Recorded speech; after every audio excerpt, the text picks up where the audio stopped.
네, 오늘 하나님 말씀 요한복음 이어서 보도록 하겠습니다. 요한복음 19장 25절에서 27절까지 세 절입니다. 네, 같이 교독하도록 하겠습니다. 예수의 십자가 곁에는 그 어머니와 이모 글로바의 아내 마리아와 막달라 마리아가 섰는지라. 어머니와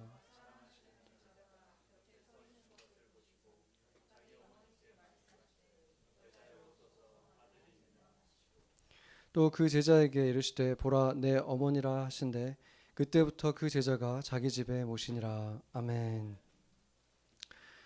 네, 아까 제가 그 예배를 준비하면서 잠깐 얘기를 했었는데 그때 소리가 안 들어갔기 때문에 네, 오늘이 저희 2021년 3월 14일인데 저희가 기억하실지 모르겠지만 가장 제일 그 온라인으로 예배를 전환한 게 2020년 3월 15일이었어요.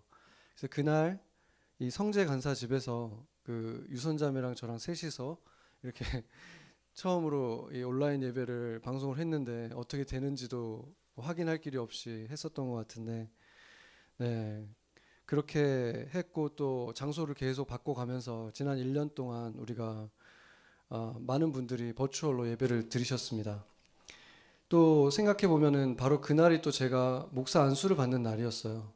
그렇기 때문에 오늘이 또 제가 목사가 된 지 1주년이 되는 날인데 제가 굉장히 그 감개무량한 거죠. 생각을 해보니까 저는 목사가 되면서부터 버추얼로 예배를 드리기 시작했더라고요. 그리고 그랬기 때문에 제가 전도사 때 저를 만나고 나서 목사가 된 다음에 한 번도 못 본 분들도 계신 거예요. 성도들 중에서. 그러니까 다시 만났을 때 이제 처음 목사로서 만나게 되는 분들도 있겠다. 그래서 정말 여러 가지 생각이 들더라고요. 정말 1년이라는 시간이 어떻게 보면은 정말 빨리 지나간 것 같은데 베러일팍에서 예배 드렸던 게 도대체 언제였나 수년이 지난 것 같기도 하고 네, 정말 그런 1년 동안 하나님께서 이렇게 우리 예배를 드릴 수 있게 지켜주셨고 계속 상황이 바뀌었지만 그때마다 또 길을 열어주시고 돕는 자들을 주셔서 예배가 멈추지 않고 이렇게 올 수 있었던 거에 대해서 너무나 감사한 것 같습니다. 네, 지난주 3월 8일이 그 여러분들 중에서 아는 분도 있고 모르는 분도 있을 텐데 세계 여성의 날이었어요. 그래서 저도 사실상 제가 자랐던 환경이 한국에서도 남존 여비가 아주 극심했던 시대에 살았고 제가 또 시골이어서 아마 그게 더 심했던 것 같은데 그렇기 때문에 여성분들이 얼마나 그 정말 차별을 당했는지 제가 감히 공감할 수 있는 거는 거의 없는 것 같아요. 그런데 여성의 날이라는 것을 지금도 이렇게 유엔에서 지정해서 그렇게 기념을 한다는 것 자체가 여성들이 분명히 어떤 차별을 받고 있는 게 여전히 많다는 것을 보여주는 것이죠. 그렇다면은 그 성경은 이거에 대해서 어떤 관점을 갖고 있을까? 오늘 본문에 보면은 요한을 빼면은 지금 다 여성들만 3명 아니면 4명 정도라고 보여지는데 오늘 본문에서는 3명만 얘기하지만 또 다른 그 복음서들이랑 비교해 보면 한 4명일 수도 있고 그 정도가 지금 십자가 앞에 지금 와 있거든요. 이걸 보면은 지금 그 어떻게 보면 예수님이 지금 그 강력한 어떤 범죄를 지은 자로 지금 취급을 받으면서 벌을 받고 있는데 그 앞에까지 가는데도 아무도 막지 않았다는 것을 보면 여자들에 대해서 어떤 이 사회에서 관대하게 대해줬기 때문에 보내준 것이었겠습니까? 그럴 리가 없죠.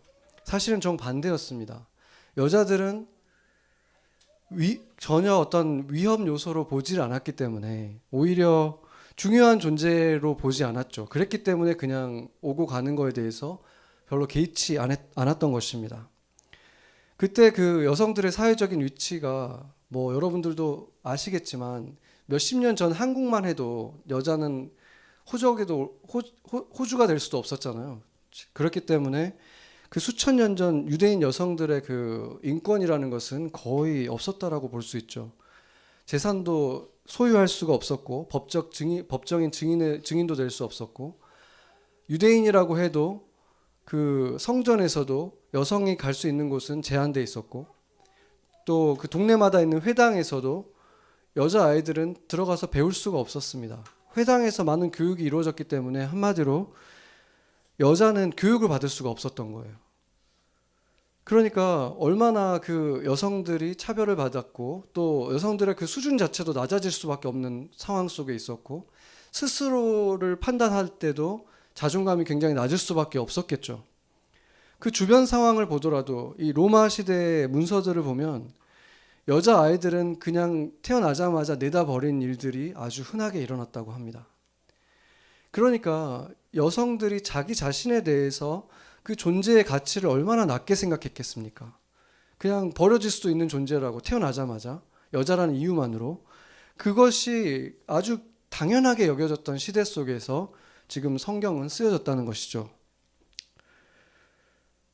그리고 오늘 본문을 보면 이 막달라 마리아가 그 십자가 앞에까지 설 정도로 예수님을 사랑하고 정말 충성스럽게 예수님을 따라다녔던 제자인데 아무도 그를 제자라고 불러주질 않았죠.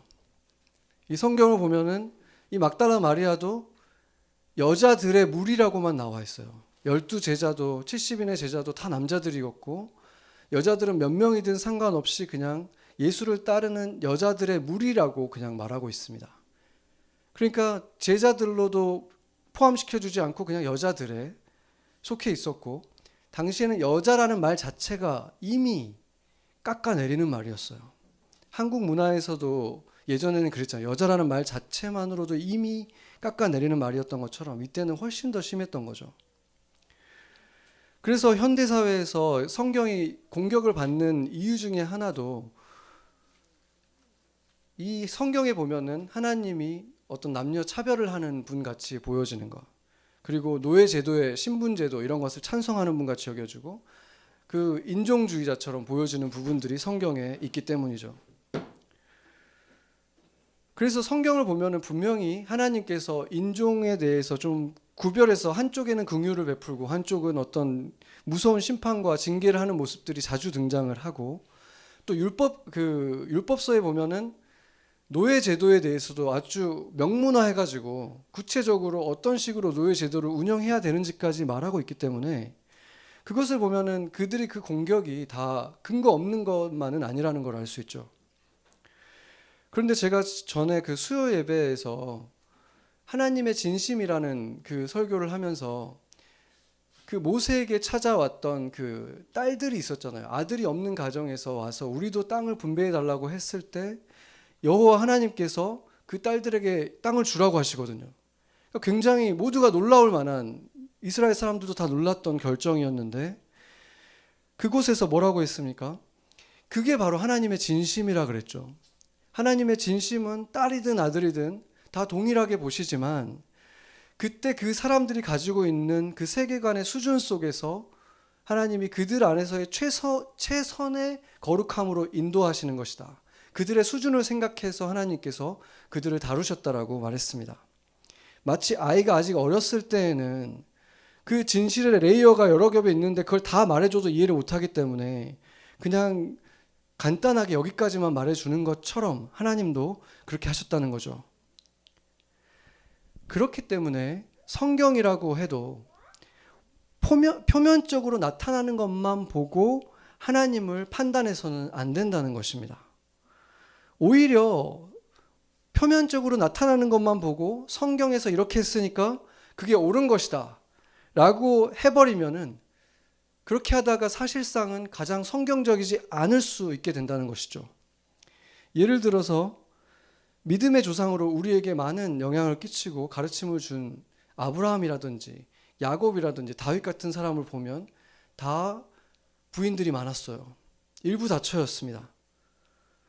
그러니까 믿음의 조상들이 그렇게 했고 그들이 축복을 받았으니까 그러면 부인들을 많이 두는 것이 하나님이 괜찮게 생각하시는 거고 하나님이 좋아하시는 삶의 방식인 건가?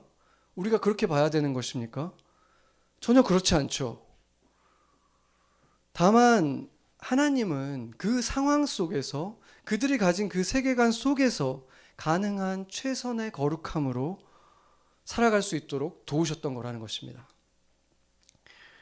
그런데 만약에 하나님의 그 진심을 보지를 못하고 그냥 표면적인 것만 보면 어떻게 되겠습니까? 기독교회 내에 일어나는 너무 불행한 많은 일들이 그것하고 무관하지가 않습니다. 사회 지도자들이나 아니면 심지어 그 종교 지도자들까지도 하나님을 믿는다고 하면서도 다윗이나 솔로몬처럼 행동을 하는 거예요. 세상의 법으로는 그런 것들이 아주 금지되어 있기 때문에 세상에는 쉬쉬하면서도 상대방하고 합의만 되면은 여러 여자들을 만나고 거니는 것에 대해서 양심의 가책을 안 느끼는 거죠. 그것을 하나님이 괜찮다고 했으니까 괜찮은 것이다라고 생각해 버리는 거예요. 그래서 공개적으로 자신이 크리스찬이라고 자랑하던 사회 지도자가, 심지어 성직자들이 그런 충격적인 일들을 했던 것들이 드러날 때마다 우리가 얼마나 놀랍습니까? 그런데 제가 더 충격을 받는 거는 피해자들의 얘기를 들어보면 그들이 하나같이 들이댔던 사람이 다윗이라는 거예요. 다윗도 이렇게 했으니까. 그런데 지금 이 시대에 하나님이 생각하는 거룩한 신앙인들의 모습이 그것일 수가 있겠습니까? 그들이 타락했다고 손가락질을 하던 세상 사람도 혀를 찰 만한 일들이 과연 하나님이 이 시대의 거룩한 자들의 모습이라고 보여주는 모습이 될 수 있겠습니까? 그러나 또 반대로 여전히 지구상에는 일부 다처제가 너무나 지극히 정상적으로 여겨지는 세계들이 여전히 있잖아요. 그런 곳에 가서 선교를 하는데 먼저 세례를 받으려면 지금 아내들이 여럿이 있는데 그 아내들을 다 끊고 너가 일처가 됐을 때 내가 세례를 주겠다, 이렇게 말하는 것은 옳은 것이겠습니까? 그곳에서 먼저 부인들을 다 정리 안 하면 그리스도인으로 인정해 줄 수 없다, 성경 공부 시작할 수 없다, 이렇게 말하는 것이 옳은 것이겠습니까? 그것도 성경적인 것이 아니라는 것입니다. 그래서 우리는 나타나는 이 현상이 아니라 하나님이 지금 이곳에서 어떤 모습으로 우리가 하나님을 섬기기를 원하시는가, 하나님과의 관계 속에서 그 하나님의 진심을 볼 수 있어야 된다는 것입니다. 기독교 내에는 이 남녀를 바라보는 그 두 가지 신학적인 관점이 있습니다. 신학적인 용어로 보면은 complementarian이라는 거하고 egalitarian, 이 두 가지인데 원래 성경에서 나타난 것은 complementarian이에요. 왜냐하면 complementarian이라는 뜻은 뭐냐면 complement라는 게 완성시키다라는 뜻이거든요. complete하게, 완벽하게 만들다는 뜻이기 때문에 남자와 여자가 서로 부족한 점들이 있기 때문에 하나가 될 때 완성된다, 이런 뜻이거든요. 그래서 꼭 그 결혼만을 말하는 게 아니라 사회 전체에서 공동체가, 남자와 여자가 협력할 때만 더 온전한 공동체를 만들 수 있다라고 보는 것이 컴플레멘터리안인 거예요. 그러니까 성경적인 것이고 우리가 들어도 맞는 얘기죠. 그런데 실제적으로 들어가 보면 이제 컴플레멘터리안을 이제 믿고 있는 교단들에서는 실제적으로 일어나는 게 뭐냐면 이제 여자가 목사 안수를 받을 수가 없어요. 그러니까 여자들이 교회 내에서 할 수 있는 일들이 제한이 되는 거예요. 바로 그것 때문에 이제 그것은 옳지 않다라고 하면서 남녀 차별이다, 어떻게 교회가 그 인격을 동일하게 봐야 되는 교회가 남녀 차별을 할 수 있느냐 해서 생긴 관점이 바로 이갈리테리안, 한국말로는 그 평등주의라고 하더라고요. 평등주의라고 하는데 평등주의가 이제 들어온 것이죠.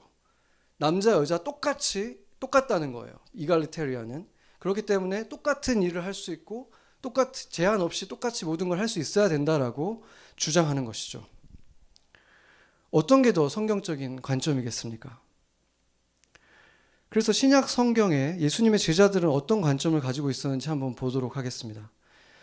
디모데전서 2장 8절에서 15절인데 여기에서 이렇게 쭉 보면은 그 가장 아마 지금 이 시대에 우리들이 볼 때 가장 받아들이기 어려운 게 아마 11절과 12절에서 이제 여성도분들은 아마 이렇게 좀 충격을 받으실 수도 있는 내용이죠. 뭐라고 합니까? 여자는 일체 순종함으로 조용히 배우라. 일체 순종하라는 것은 무조건 순종하라는 것이고, 말 대꾸를 하지 말고 그냥 그대로 다 배우기만 하라는 것이요. 그리고 12절은 여자가 가르치는 것과 남자를 주관하는 것을 허락하지 않는다. 오직 조용해라, 이렇게 말하고 있습니다. 굉장히 강한 표현이죠. 오직 조용히 하고 듣기만 해라, 배우기만 해라. 네, 어떤 느낌이 들까요? 이걸 들었을 때. 바로 이런 것들이 지금 뭐 구약 성경도 아니고 심지어 바울의 서신서에 이렇게 나와 있고, 디모데전서는 이 목회자인 디모데에게 바울이 이렇게 교회를 운영하라고 지금 가르쳐 준 거기 때문에, 교회에서는 굉장히 이런 부분에 있어서 남녀의 어떤 이런 차이에 대해서 굉장히 오랫동안 이런 태도를 가지고 왔어요. 실제로 자매들이 할 수 있는 것들을 제한하면서 굉장히 보수적인 태도를 지녀왔다가 1970년대에 이제 세상이 굉장히 이제 이갈리테리안 평등주의가 세상이 이제로 넘어왔죠. 거의 많은 평등주의가 이제 세상 전체에 있으면서 교회 안에도 이제 들어오기 시작했습니다. 그 전까지는 평신도 사역자도 할 수가 없었어요. 그러니까 순장도 할 수가 없었던 거예요, 교회 안에서는. 그러다가 이제 한국에서 이제 한 교회에서 평신도 사역자로, 그러니까 순장, 수모그룹 리더로 여성분들을 이제 세우기 시작합니다. 그리고 그것을 어떤 그 교회의 특징으로 삼아요. 그러면서 굉장히 폭발적인 그 성장이 일어나요, 그 교회에서. 그래서 제가 미국 어떤 목사님이 그때 당시에 한국에서 일어난 현상을 조사하면서 쓴 글을 봤는데, 당시에 이제 한국 문화 전체가 여전히 여자들이 사회 속에서도 억압을 받다가 이제 막 이렇게 문이 열리기 시작하던, 평등주의가 막 들어오던 시대에 이 교회가 어떻게 보면 좀 더 선구적으로 그 일을 했던 것이고, 다른 대부분의 교회에서는 억압받고 있던 여인들이 거기에서는 리더가 될 수 있고 남자들을 가르칠 수 있는 위치까지 갈 수 있게 되면서 그 폭발을 더 촉진했다라고 기록하고 있더라고요. 그렇게 어떻게 보면 굉장한 성공을 이룬 그 교회는 결국에는 이제 그 교단에서 탈퇴하고, 왜냐하면 교단 자체에서는 그걸 인정하지 않았기 때문에 이 여성 목사 안수까지 주는 것도 시작하게 됩니다. 그리고 지금 보면은 이제 전 세계 어디에도 평신도 리더들이 없는 곳은 거의 없죠. 그리고 여성 목사가 세워지는 것도 이제는 대세가 되어 가고 있습니다. 그렇다면 이런 변화는 하나님의 진심을 잘 들으면서 따라간 것인가? 아니면은 세상의 평등주의 사상을, 세상의 그 흐름을 보면서 그걸 빨리 받아들인 것인가? 어떤 것의 결과일까요? 아까 우리가 본 디모데전서에 보면은 여성에 대한 차별의 이유가 그때 당시의 문화 때문이라고 얘기하고 있질 않아요. 그 이유를 뭐라고 얘기를 하냐면 13절과 14절을 보면 아담이 먼저 지어졌기 때문이다 얘기를 하고, 그리고 14절을 보면은 남자가 아니라 여자가 뱀에게 먼저 속았기 때문이다 라고 말하고 있는 거예요.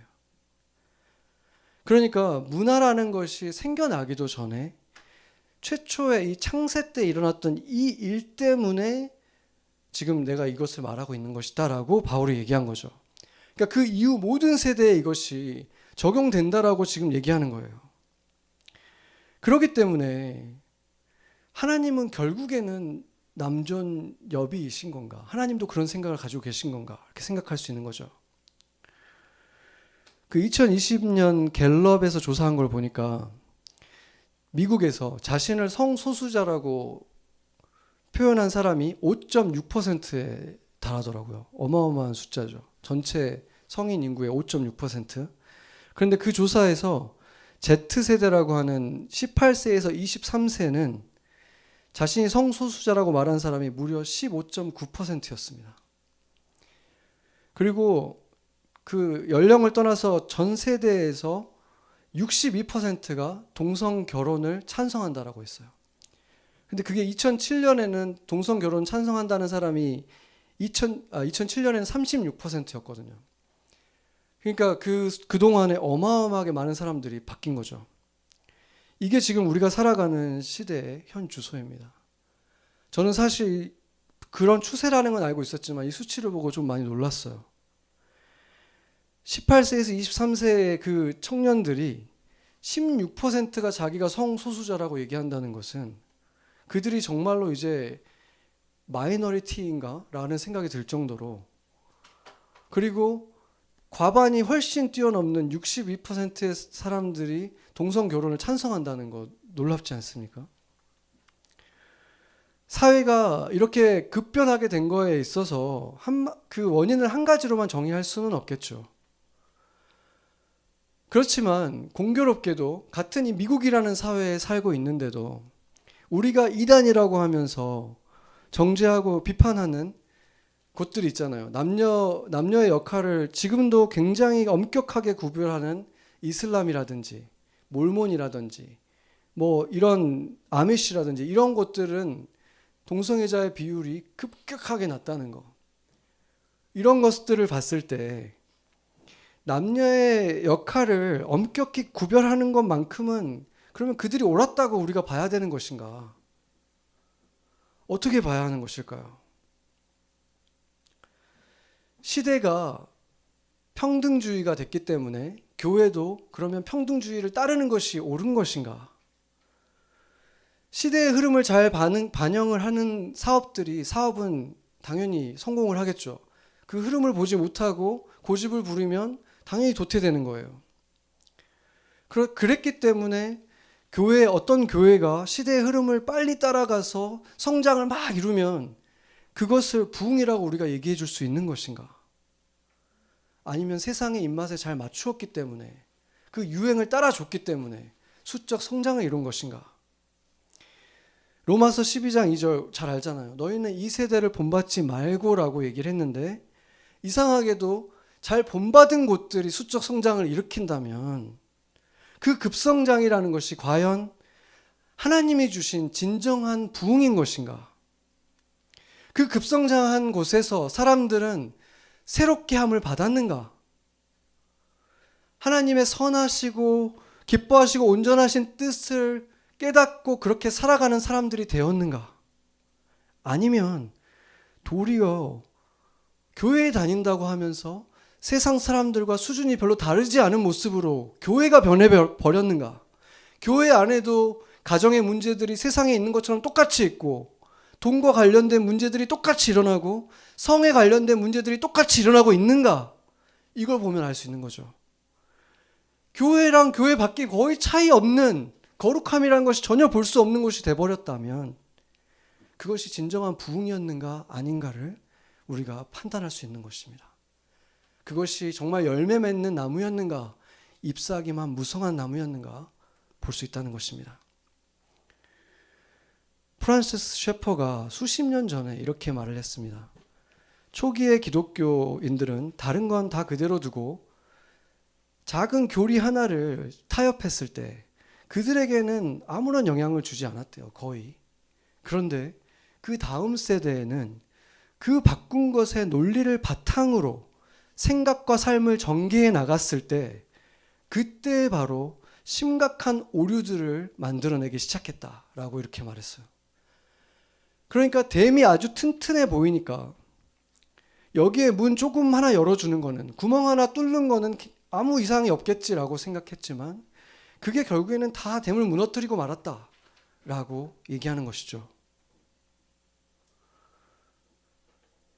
그래서 저는 평등주의자가 아니라 올바른 의미의 상호보완주의자가 옳다고 믿습니다.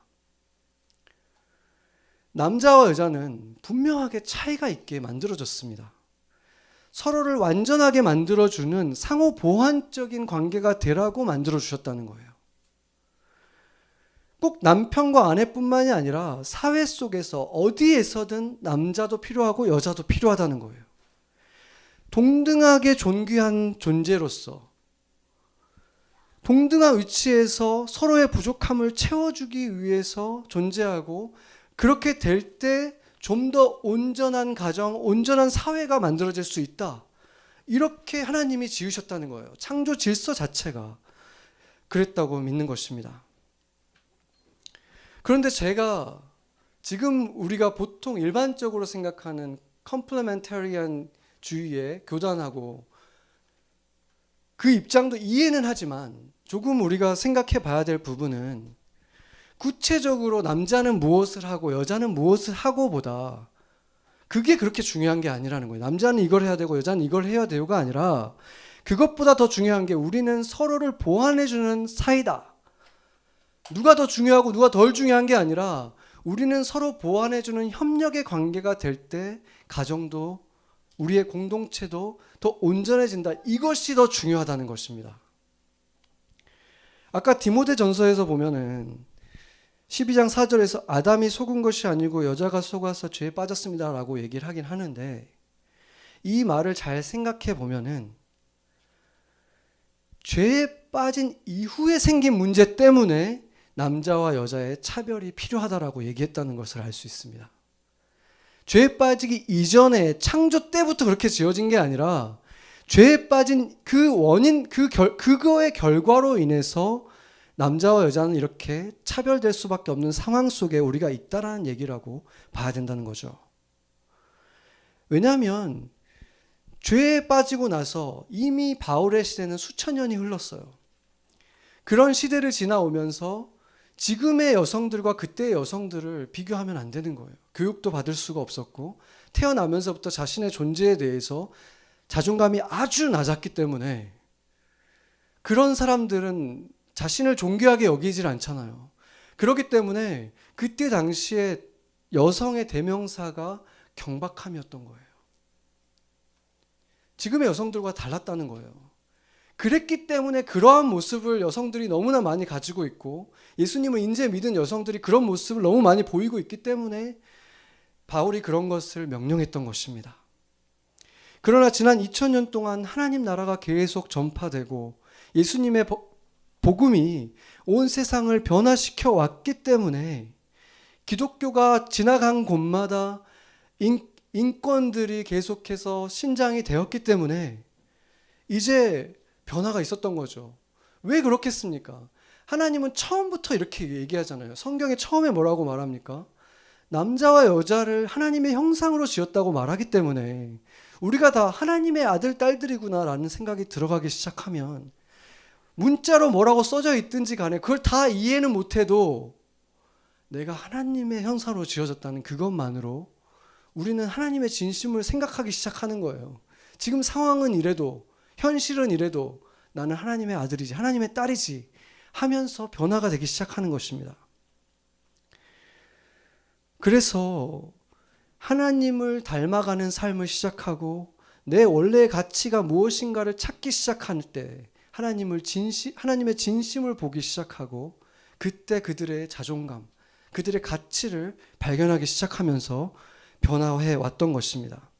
창세기 1장 27절 28절 한번 보겠습니다. 같이 한번 읽어볼까요? 하나님이 자기 형상 곧 하나님의 형상대로 사람을 창조하시되 남자와 여자를 창조하시고 하나님이 그들에게 복을 주시며 하나님이 그들에게 이르시되 생육하고 번성하여 땅에 충만하라 땅을 정복하라 바다의 물고기와 하늘의 새와 땅에 움직이는 모든 생물을 다스리라 하시니라. 아멘. 여기에서 우리가 자세히 보면 놀라운 게 뭐냐면 하나님의 형상대로 지은 사람이 남자와 여자다 이렇게 말했다는 것은 어떤 면에서 보면 남자와 여자가 하나 되어서 뭔가 협력할 때 하나님의 형상이 온전해진다는 것을 말해주는 것입니다. 하나님이 아담 혼자 있을 때 좋지 않다 그랬잖아요. 완성이 안 됐다는 거예요. 부부든 공동체든 어디든 한쪽만 있는 것은 불안정한 곳이고 반쪽이 없는 것이라는 말이 되는 것입니다. 그리고 이 최초에 하나님께서 명령하신 것을 보면은 생육하고 번성하여 땅에 충만하라 땅에 정복하라 이 모든 것을 보면 생육을 여자만 할 수 있습니까? 남자만도 할 수 없고 여자만도 할 수 없죠. 여자와 남자가 같이 하나 될 때만 일어날 수 있는 것이 생육이고 번성이고 땅의 충만도, 땅을 정복하는 것도, 온 세상을 잘 다스리는 것도 남자 여자가 함께 머리를 맞대고 협력할 때만 잘 해낼 수 있다. 이 말을 하고 있는 것입니다. 바울이 서신서에서 남자가 여자의 머리라고 말을 했지만 그 바로 직후에 뭐라고 말하냐면 남자는 여자에게 복종하고 여자는 남자에게 복종해라.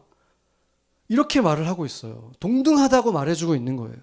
그렇다면은 누가 어떤 역할이라는 것보다 더 중요한 것은 서로가 서로에게 복종하는, 나는 당신이 필요하고 당신은 내가 필요하다. 이 마음을 가지고 있는 것이 가장 중요한 가치라는 것입니다. 하와만 아담을 도와야 되는 것이 아니라 아담도 하와를 도와야 하고 서로 돕는 관계로, 서로를 존중하는 관계로 서로 돕는 것, 그것이 바로 사랑이라는 것입니다. 아멘. 최초의 남자 여자를 짓고 서로 사랑하라는 말 안 했잖아요. 이 서로 협력하라, 돕는다, 이것이 바로 그때 하나님이 가르쳐준 사랑의 모습이었어요. 서로가 필요한 존재로서, 서로를 완성시켜주는 존재로서 우리는 협력해야 된다. 그것이 바로 사랑의 정의라는 것입니다. 그래서 바울이 만약 지금 이 시대에 좋은 그리스도인 여성들을 봤다면, 성숙한 그리스도인 여성들을 보면서 일체 조용히 순종하라 이런 말 하지 않을 거라고 저는 확신합니다. 왜냐하면 바울의 서신서에 언제나 시작은 형제들에게라고 썼지만 실제로 형제들에게만 쓰진 않았어요. 자매들의 이름이 계속 등장을 하고 있고, 예를 들어서 브리스길라와 아굴라 부부는, 브리스길라가 여성이잖아요. 그런데 항상 자매 이름을 먼저 부르고 있고, 특히나 사도행전 18장 24절에서 26절을 보면은 아주 놀라운 얘기를 하고 있는데, 알렉산드리아에서 난 아볼로라고 하는 이제 제자가 있었죠. 이 제자가 언변도 뛰어나고 성경도 잘 알고, 그래서 나중에 보면은 어느 정도가 되냐면 내가 아볼로파다, 바울파다 할 정도로, 바울과 대등한 위치에 올라갈 정도로 아주 유력한 인물이 되는 정말 뛰어난 인재였죠. 그런 제자인데 이 제자를 누가 가르쳤다라고 하냐면 26절에 보면은 브리스길라와 아굴라가 그를 데리고 하나님의 도에 대해서 더 정확하게 풀어 가르쳐줬다. 이렇게 지금 말하고 있는 거예요. 이게 놀라운 것은 브리스길라가 남자를 가르쳐줬다는 거예요, 지금. 그런데 그냥 남자도 아니고 지금 떠오르고 있는 새별 같은 이 사람을 데려다가 가르쳤는데 여자가 가르쳤다는 거예요. 그러면 지금 바울은 자신이 아까 여자는 지금 조용히 하고 듣기만 하라 그래 놓고 여기서는 왜 또 가르치는 거에 대해서 마치 잘한 것처럼 얘기를 하고 있는 것입니까?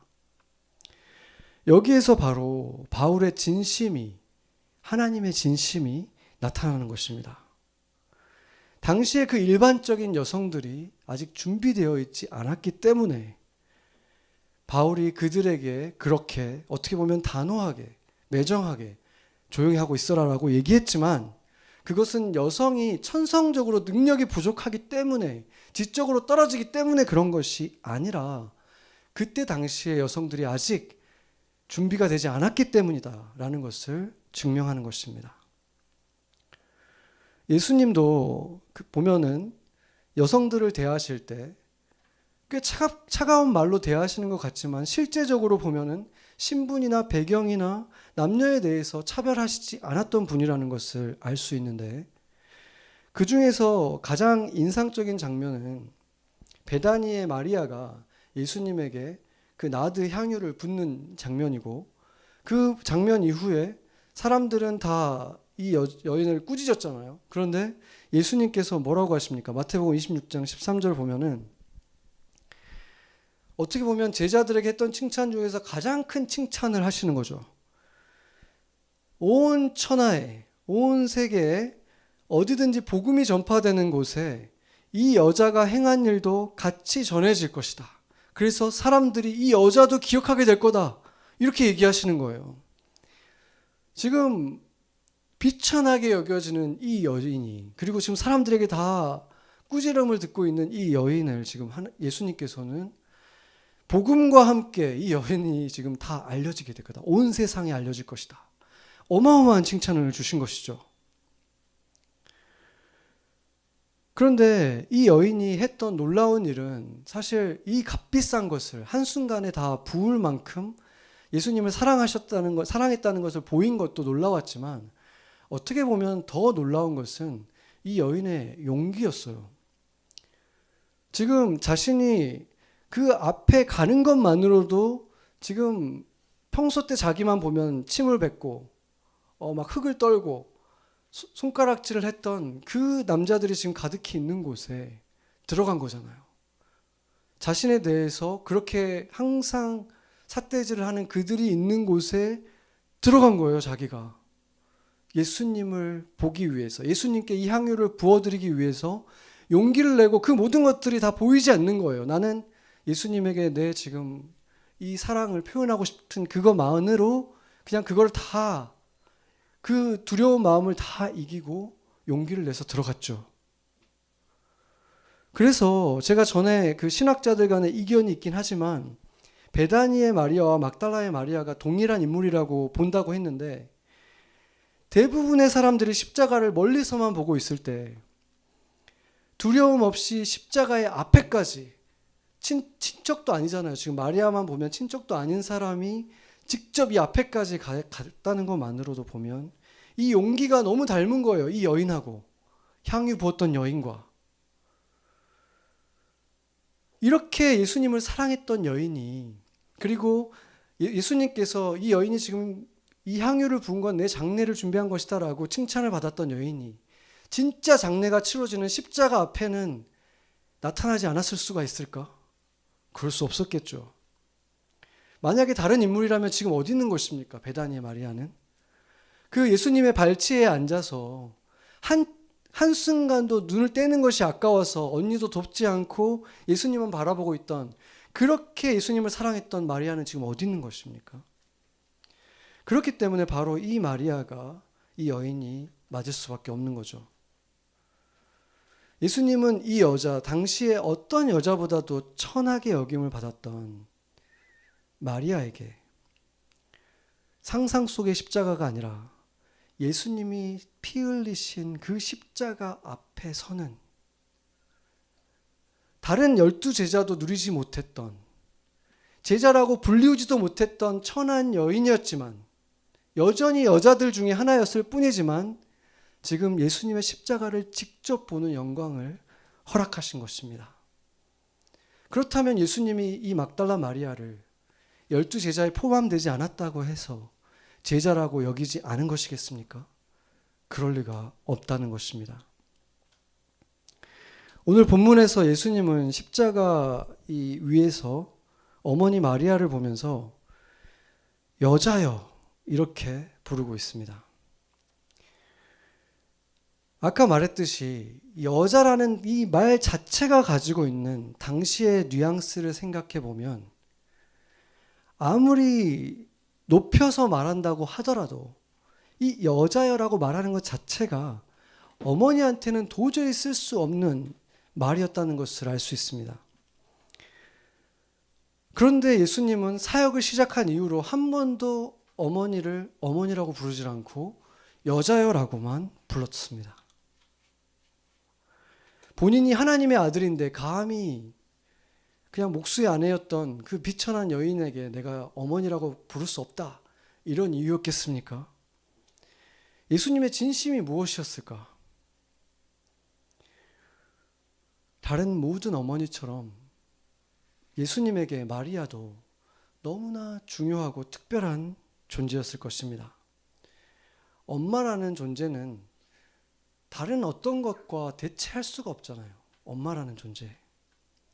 가장 기쁜 순간에도 떠오르는 존재가 엄마고, 가장 힘들 때도 부르게 되는 이름이 엄마고, 떠오르는 얼굴도 엄마입니다. 그 품에서 자란 예수님도 분명히 가장 힘든 시간을 지나가는 지금 엄마를 부르고 싶지 않았겠습니까? 엄마라고? 그러나 예수님은 엄마라고 부르시지 않았습니다. 여자여라고 부르셨어요. 어떻게 보면 매정하게 들릴 수 있는 호칭을 사용하셨어요. 그러나 그것은 예수님이 어머니 마리아를 사랑하시고 아끼셨기 때문에 마리아를 위해서 그렇게 하신 것입니다. 사랑하는 아들이 먼저 죽는 그 불행한 엄마가 아니라는 것을 가르쳐주고 싶으신 거예요. 자식이 죽으면 부모는 가슴에 묻는다고 하잖아요. 가슴에 묻는다는 게 무슨 뜻일까 생각을 해봤어요. 그것은 심장이 뛸 때마다, 숨 쉴 때마다 아프다는 뜻이 아닐까. 그래서 예수님은 어머니에게 여자여, 나는 당신의 아들이 아니라 하나님의 어린 양으로, 유대인의 왕으로 여기에 서 있습니다. 당신을 포함한 여자들과 남자들이 바로 이 십자가를 통해서 구원을 받을 것입니다. 그러니 기뻐하십시오 라고 말한 것입니다. 그래서 예수님은 사역을 하시는 지난 몇 년간의 날들 동안에도 엄마라고 부르시지 않고 여자여라고 부르셨던 것입니다. 평생 숨 쉴 때마다 가슴 아파하지 말고 자신을 가슴에 묻지 않길 원하시는 마음으로 그렇게 하신 것입니다. 그것이 바로 어머니를 여자여라고 그 마지막 순간에 부르신 예수님의 진심이었던 것입니다. 그러나 우리는 마리아가 그 뜻을 이해했는지 오해했는지는 알 수 없습니다.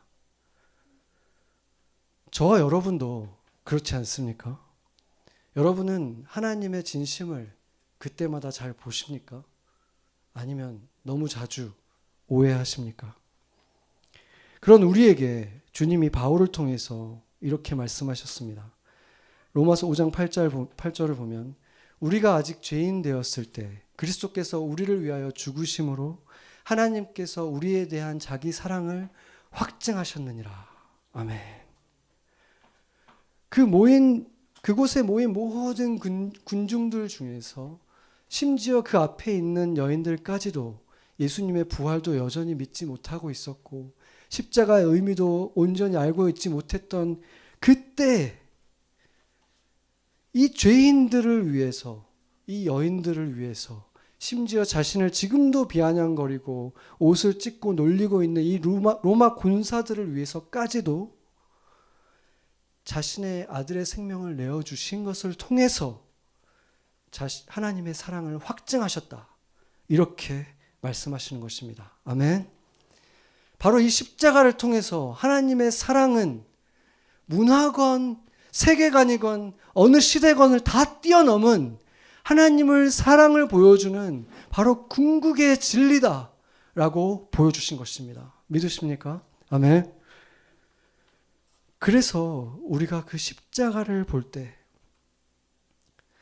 지금 내 삶에 일어나는 표면적인 것들은 이건가 저건가 혼란스러워 보이고 내가 판단이 안 선다고 할지라도 하나님이 우리를 사랑하신다는 그 사실만큼은 믿을 수 있어야 한다는 것입니다. 그것만큼은 사랑하는 아들을 죽이실 만큼 진리라는 사실을 믿어야 하는 것입니다. 그래서 우리는 하나님의 뜻을 다 알 수 없을 때가 너무 많지만 지독하고 끈질긴 터널을 지날 때에도 하나님께서 침묵하실 때에도 나에게 거리를 두시는 것 같은 때에도 그때에는 그것이 바로 하나님이 우리에게 주실 수 있는 최선의 사랑의 방식이라는 사실을 믿을 수 있어야 하는 것입니다. 바로 그 하나님의 진심을 볼 수 있어야 합니다. 여러분은 지금도 하나님께서 최선의 사랑으로 우리를 대하고 있다는 사실을 믿으십니까? 내가 원하는 방식이 아니어도 도저히 그 사실을 눈에 보이지 않아도 만약에 여러분이 그 확신을 볼 수 없다면 바로 이 십자가를 보십시오. 확신이 작아질 때 갈보리 언덕에 십자가에 달리신 예수 그리스도를 바라보십시오. 바로 그것이 하나님이 우리에게 주신 증거이기 때문입니다. 같이 기도하시겠습니다.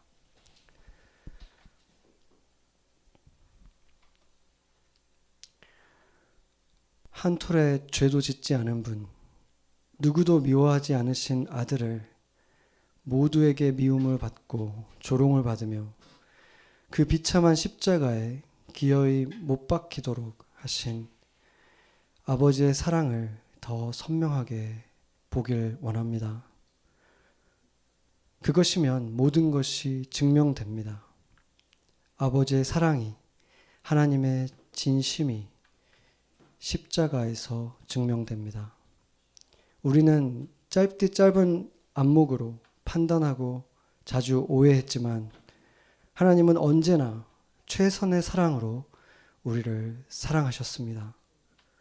눈에 보이는 표면적인 일들로 그 영원한 진리가 가려지지 않게 항상 십자가 볼 수 있길 원합니다. 그 너머에 있는 너무 커서 알아보지 못했던 사랑을 더 알길 원합니다. 그리스도 안에서 남자와 여자가 서로를 존중하며 차이를 인정하며 그 차이가 우리를 더 온전하게 한다는 진실을 보게 하셔서 가정이든 교회든 어떤 공동체에서든 이성에 대한 세상의 구부러진 시선들이 아닌 내가 갖지 못한 다른 반쪽에 가진 하나님의 형상을 존귀히 여기며 바라보는 우리가 되게 하여 주시옵소서. 그렇게 이 공동체 안에서 남자들도 여자들도 더 온전해지게 하시고 가정도 교회도 남자와 여자의 조각이 맞추어져서 더 온전한 하나님의 형상이 우리 안에 나타날 때 우리를 통해서 세상도 예수님을 보게 하여 주시옵소서. 우리가 하나 될 때 예수님의 모습을 더 온전하게 나타내실 예수 그리스도의 이름으로 기도드렸습니다. 아멘.